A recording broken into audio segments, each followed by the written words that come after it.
All right, we have successfully mounted the Belimo in place of the Honeywell controllers. So we kept having on this job where they had somebody installed these. It's on a commercial application, industrial, where they're used a lot. They kept failing.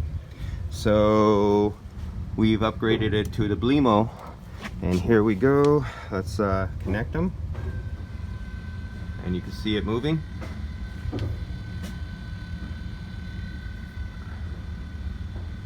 It moves slow. And you can see it moving up here real slowly.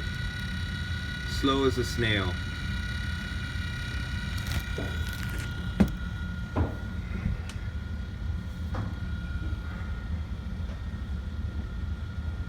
So now we have gotten rid of what we would say is a residential home kind of device that is being used in a commercial industrial, that if you want reliability, you have to pay for a good product. There we go.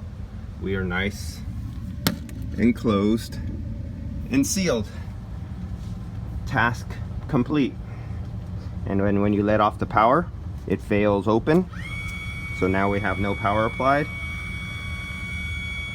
You can see it opening. You can hear the spring open it, and that is with no power. And that's it. Done. No more problems with the Honeywell.